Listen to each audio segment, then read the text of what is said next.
The chisel is warm in his hand. It is a little after dawn, and the stone has not yet taken the heat of the day. A man stands on wooden scaffolding, cutting the face of an enemy into a wall taller than 4 men. He does not know this enemy's name. Almost no one does. This is Thebes, in the south of Egypt, in the reign of Ramesses III. And he is carving the only portrait we will ever have of the people who ended a world. Who were they? They came from the sea, and within a single generation, the great powers of the Bronze Age, kingdoms that had stood for 400 years, simply stopped. They left no writing of their own, so everything we know about them, we know from the walls of the people they destroyed. We do not even know the name of the man who carved this wall. We know only that the wall is real, and that everything on it was meant to last forever. To understand what was lost, you have to see what existed. Around the year 1200 before the Common Era, the Eastern Mediterranean was not a scatter of isolated tribes. It was the first international age. In a busy harbor, you might hear 4 or 5 languages before breakfast, smell cedar resin and drying fish and hot metal, and step over crates sealed with the marks of kings 1,000 miles away. Egypt traded with the Hittite Empire in Anatolia. The Hittites wrote letters to the kings of Babylon. Ships from Cyprus carried copper to the palaces of Mycenae in Greece. Tin came overland from the mountains of Afghanistan. Amber came from the shores of the Baltic Sea. In the year 1300, a single merchant ship sank off the coast of what is now Turkey. When divers found it in 1982, near a cape called Uluburun, its cargo held 10 tons of copper, 1 ton of tin, and goods from at least 7 different cultures: ebony, ivory, glass, gold, and a single scarab carved with the name of the Egyptian queen Nefertiti. This was a connected world, and connected worlds, it turns out, break in a particular way.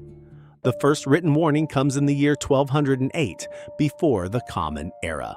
A pharaoh named Merneptah, an aging son of Ramesses the Great, carves an inscription into the temple at Karnak.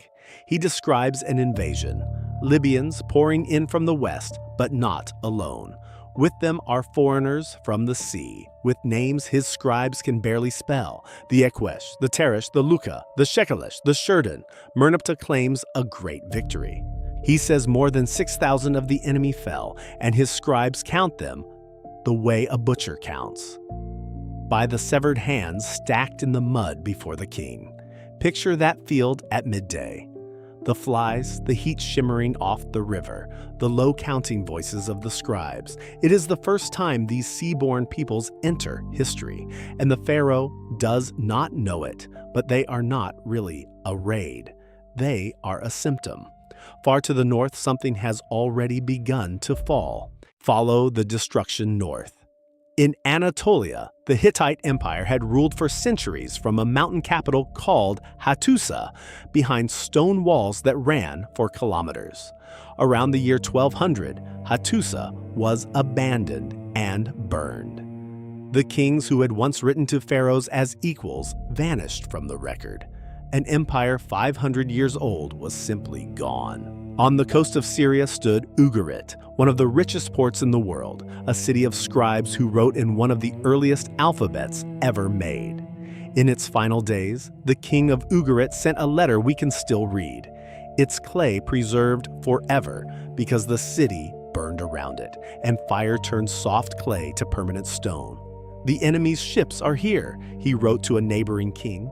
"They have set fire to my towns and done great harm. My troops are in the land of the Hittites.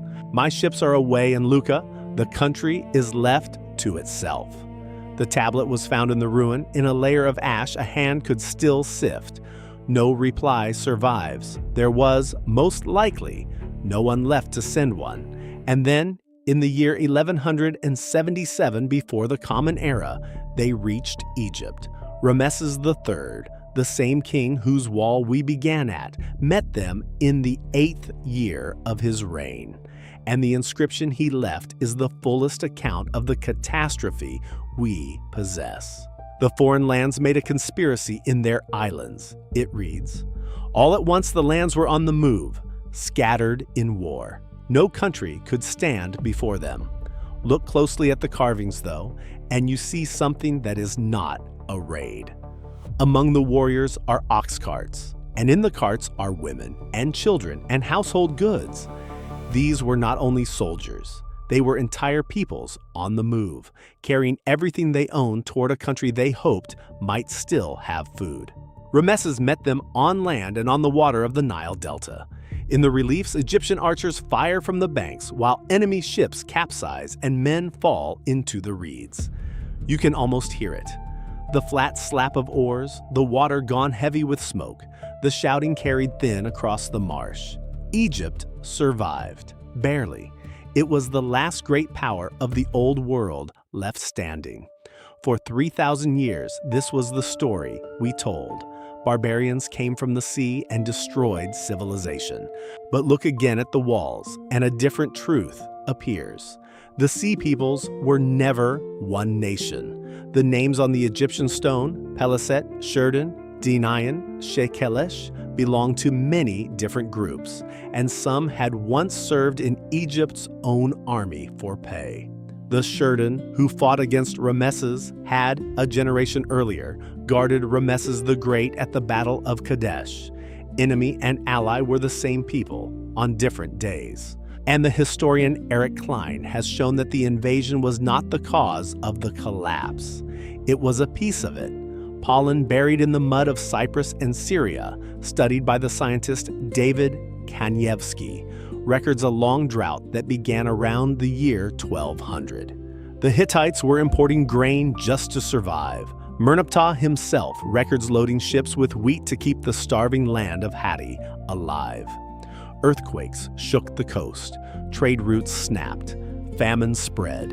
And so the sea peoples were not only invaders. Many of them were refugees, victims of the same dying world, fleeing it by the only road left open, the sea. Every great power of that age left a wall to speak for it. The sea peoples left none. They are the people without a wall, remembered only in the stone of the cities they burned.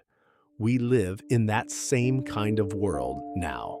A world of ships and cargo and long supply lines, where metal and grain and fuel move constantly between distant powers who depend on one another and do not entirely trust one another. That merchant ship at Uluburun, with its cargo from 7 cultures, is the ancestor of every container vessel crossing an ocean tonight. Pull one thread, a strait, a harvest, a fuel line, and you feel it tug on all the others. The Bronze Age did not fall because one thing broke. It fell because everything was connected, and the connections failed all at once. Drought and famine and war and the snapping of trade, each one making the others worse. A world too complex to fail, failing completely. And we have built that world again. The carver finished his wall, he cut the enemy's face, the ox carts, the drowning ships, and then he climbed down and went home. His own world lasted only a few generations more before Egypt, too, began its long decline. He gave us the only faces we have of the people who ended an age. He never learned their names, neither have we. 3,000 years later, we still call them only by what they came from. Not who they were, only where. The sea peoples. As if the water itself had risen up, taken the world, and given back nothing but silence.